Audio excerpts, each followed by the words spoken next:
Hey friends, it's Len here from 1A Auto. Today we have a first gen Mazda CX-5 in the studio and I want to go over some of the top problems, so let's get started.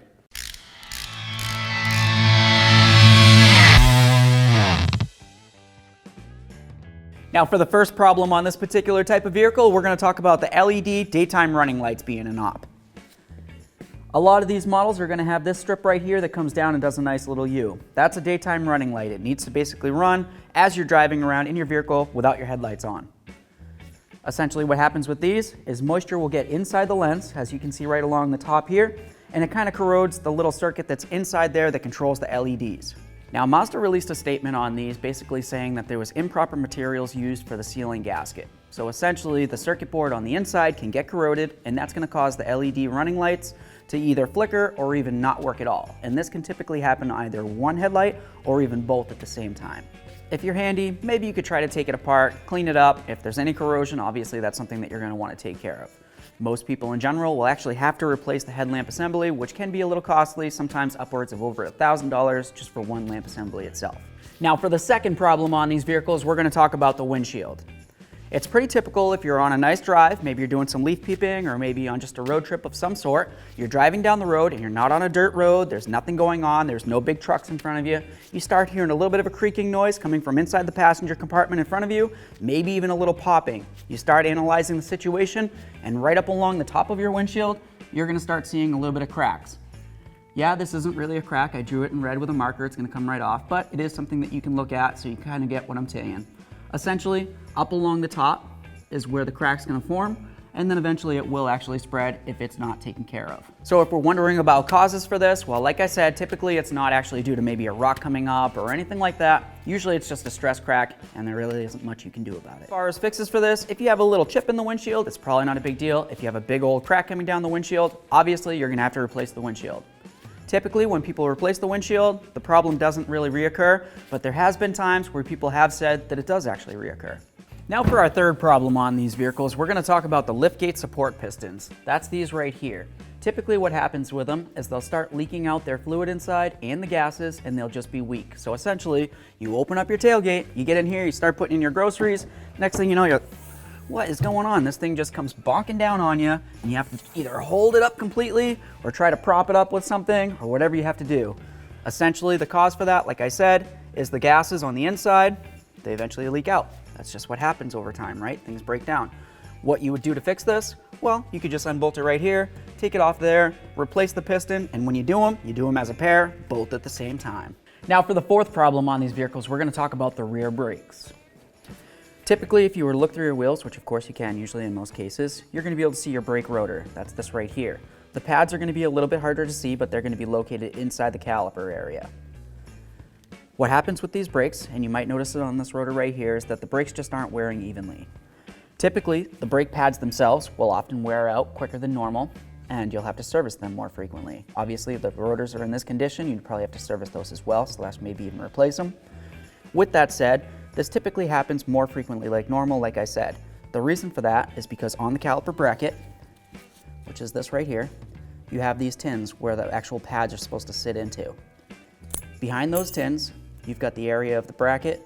It's usually pretty much just metal on metal back there. So if moisture makes its way inside there, it's going to build up, it's going to push out these bracket tins a little bit, and that's going to make it so the pad can't slide in and out as it's supposed to. If the pad is stuck inside the bracket in any way and it just can't fluctuate like it's supposed to, more than likely it's going to get stuck up against the rotor because as you step on the brake, it's going to be under a lot of force squeezing those pads in by the caliper. Just like that. You go to release the brake, the pads are supposed to kind of release the rotor so it can spin again.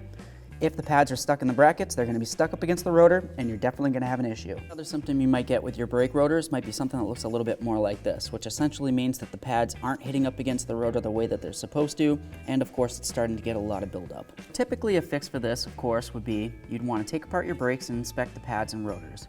If the rotor braking surface looked like it was in decent condition and the pad still had plenty of meat, obviously what you would want to do is take apart your caliper bracket here, take these tins off. You want to clean up these areas. You can do that with something as simple as a wire brush or a sanding disc or anything like that. Just kind of get all the debris off of there, and then I like to put a nice coating of moly grease on there, something that's high temperature. I'll put it on there, that'll keep the moisture away. Once you've done that, go ahead and put your tins back on, put your brake pads in there, Put it all back together and you should be good to go. And if you find that you have to replace the brake pads for any reason, it's always a good idea to make sure you replace the rotors at the same time. Now, if you do have to replace your rear brakes, I want to let you know that you're more than likely going to have an issue pushing in your rear caliper piston. The reason for that is because you have electronic drivers that are on the back side of this for the emergency brake system. Essentially, what you're going to have to do is put your brakes in service mode, which will then allow you to push in that caliper piston so you can service it. For problem number 5, most modern vehicles are very technologically advanced. With that said, they have a lot of electrical systems inside of them and a lot of modules. On this particular vehicle, it has a very nice electrical parking brake. Essentially what that means is you don't have to grab onto something, give it a nice rip to put on the e-brake, or even step onto that pedal there and try to add pressure to it that way. You just push a little button, it activates the e-brake for you. Now, having the electronic emergency brake like this, obviously it's going to have an electronic module that's going to send power down to the drivers that are located right on the calipers themselves that are going to activate the emergency brake / push in that caliper so it holds the rear brakes for you. So some of the symptoms that you might find if you're having an issue with the electronic parking brake module might be something as simple as on your dash, your little EPB light flashing. Essentially, if you had a nice scanner, you could try to pull the codes and it's going to come up with a couple different things for you. Essentially means that you're having an issue with the electronic aspect of your electronic parking brake system. Another symptom that you might happen to find is that your parking brake is just kind of stuck on there. You can feel the drag as you try to accelerate from your parking spot. Or maybe it's partially stuck on. You can feel a little bit of a drag, and maybe you get out of your vehicle after you've been driving for a little while and you can smell a little bit of smoke coming from the rear brakes. Or maybe the parking brake doesn't work at all, and of course that's going to be an issue of its own. If your parking brake is stuck in the on position, obviously you're going to more than likely have an overheating condition coming from the rear brakes. So like I said, you're probably going to smell smoke coming from back there. It's definitely going to look overheated. You'll probably feel a brake pulsation, and more than likely your brake pads are going to wear out sooner than normal. Quick note, from what I've read, there has been complaints of the emergency brake actually locking up while the vehicle's in motion, which of course could be very bad. So possible causes for the electronic parking brake issue will probably come down to the electronic parking brake module. But it could also be those drivers that are located on the back of the calipers. It's a little less likely, but if you happen to find that you're having an issue with one side and not the other, well, more than likely it does actually have to do with the calipers themselves. So for a quick fix for this, if you happen to notice that you have the EPB light flashing on your dash there, essentially you'd want to pull those codes and make sure that it does actually come down to the electronic parking brake module. Once you found that that is the issue, go ahead and disconnect your negative battery terminal. Leave it off for maybe a couple hours so that way there all your modules can reset.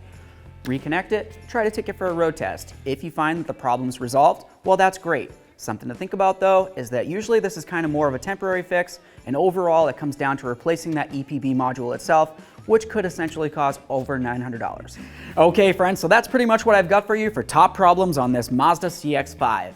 Of course, every vehicle has its problems, otherwise I probably wouldn't have a job. With that said, I hope you learned a little something along the way. If you liked the video, smash on that like button for me, it would mean the world. If you got a comment or something to say, leave it in the comment section below, because I always love to hear from you, especially if you have a vehicle of your own with problems of its own. Well, while I've still got you here, make sure you subscribe, ring the bell, that way there you can be kept up with all of our latest content. Thanks.